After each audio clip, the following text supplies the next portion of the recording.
தினமும் உடலுறவு கொள்ளலாமா? தினமும் உடலுறவு கொள்ளலாம்ன்றது தப்பு. பொதுவாகவே உடலுறவு அப்படின்றது வந்து 15 நாளைக்கு ஒரு முறை வைத்து கொண்டால் நம்ம உடம்பு வந்து கடைசி வரைக்கும் டில் த டேட் ஆஃப் டெத் வரைக்கும் உடம்பு நல்ல கண்டிஷனாக இருக்கும். உடம்பு சரியில்லாமல் பெட்ரிடன் படி ஐசியூட்டில் படுக்கணுன்றது கிடையாது. ஸோ 15 நாளைக்கு ஒரு முறை உடலுறவு கொள்வது என்பது சரியான முறை. வேதங்கள் அங்கீகரித்த முறை, சித்தர்கள் அங்கீகரித்த முறை. இதனால் வந்து 2 பேருக்குமே, கணவன் மனைவி 2 பேருக்குமே உடல் ஆரோக்கியம் நலமாக இருக்கும். ஸோ 15 நாளைக்கு ஒரு முறை.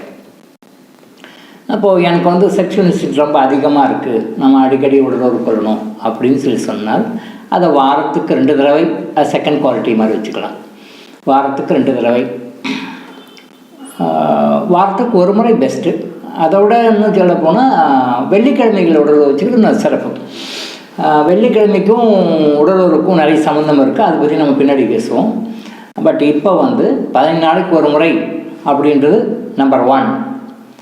15 நாளில் 2 முறை, அதாவது வாரத்திற்கு ஒரு முறை அப்படின்றது நம்பர் 2. அதையும் 2ஆக பிரித்து வாரத்துக்கு அதுலேயும் ஒன்று ஸ்ப்ளிட் பண்ணி பண்ணுறது வந்து நம்பர் 3. அப்போ first quality 15 days once, second quality weekly once உடலுறவு வச்சுக்கலாம். ஒரே இரவில் பலமுறை உடலுறவு வச்சுக்கலாமா? ஒரே உடல் படலுறவு வச்சுக்கிறது வந்து பர்சன் டு பர்சன் வேரி ஆகும், நபருக்கு நபர் வேரி ஆகும். ஆனால் ஒரே இரவில் ஒரே ஒரு முறை மட்டும் உடலுறவு கொள்வது நல்லது. உங்களுக்கு விருப்பம் இருந்து சரி பண்ணணும் அப்படின்னா பண்ணலாம், தப்பு கிடையாது. பட் அப்படி பண்ணாமல் ஒரு முறை நைட்டில் ஒரே ஒரு முறை மட்டும் உடலுறவு கொள்வது மிகுந்த சிறப்பானது. முயற்சி பண்ணுங்க. ஏன்னா இது standard rule, hard and fast ரூல்னு சொல்லி எல்லாருக்கும் சொல்ல முடியாது. அது நிறைய காரணங்களால் வேறுபடும். நிறைய there are so many factors. ஸ்டாண்டர்டாக எல்லாருக்கும் இப்படி தான் இருக்கணும் அப்படின்லாம் சொல்ல முடியாது. இப்போ கல்யாணமான திருமணமான தம்பதிகள்லாம் வந்து ஒரே 2 டைம் 3 டைம் கூட உடல் வச்சுக்கணும், பரவாயில்ல வச்சுக்கலாம். கொஞ்ச நாள் கழிச்சு அப்புறம் அவங்களே குறைச்சிக்குவாங்க. ஆனால் முடிஞ்ச வரைக்கும் ஒரு இரவில் ஈவன் திருமணமானவர்களாக இருந்தாலும் புதிதாக திருமணமாக இருந்தாலும் கூட ஒரு இரவில் ஒரு முறை வச்சுக்கிறது நல்லது. 2 முறை 3 முறை வச்சுக்கிட்டாலும் தப்பு கிடையாது. பட் அதை அவாய்ட் பண்ணி ஒரு முறை வச்சுட்டா ரொம்ப நல்லது. பட் ஒரே இரவில் ஒரு முறை வச்சுக்கிறது உடம்புக்கும் மனசுக்கும் இன்னும் நல்ல வலிமையை கொடுத்து இந்த செக்ஸ் ரீதியாக நிறைய நன்மைகள் கிடைக்கிறதுக்கு வாய்ப்புகள் நிறைய இருக்கும். அப்போது எத்தனை டைம் கொள்ளலாம்னு திருப்பவும் சொல்கிறேன். 15 நாளைக்கு ஒரு முறை சிறப்பு, வாரத்திற்கு ஒரு முறைன்றது 2வது.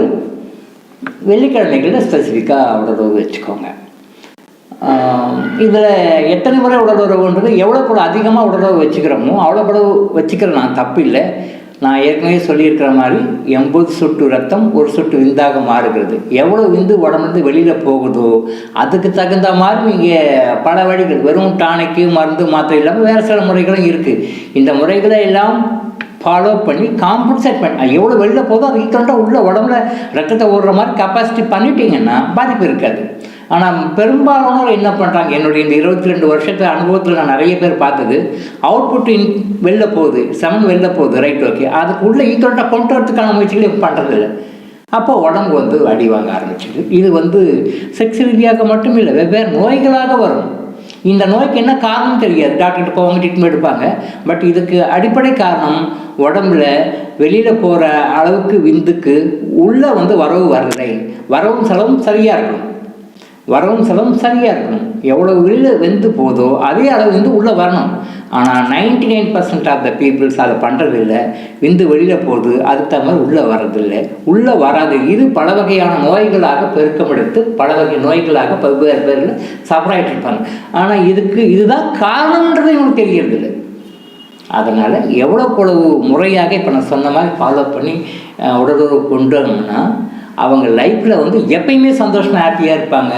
டாக்டர்கிட்ட போக வேண்டிய அவசியம் வராது, பெரிய பெரிய வியாதி கண்டிப்பாக வராது. முடிஞ்ச வரைக்கும் ஃபாலோ பண்ணுங்களேன். தொடர்ந்து இது மாதிரி பல அவேர்னஸ் வீடியோக்களை பார்க்க நம்ம சேனலை சப்ஸ்கிரைப் பண்ணிவிட்டு பெல் பட்டனை ப்ரெஸ் பண்ணுங்கள்.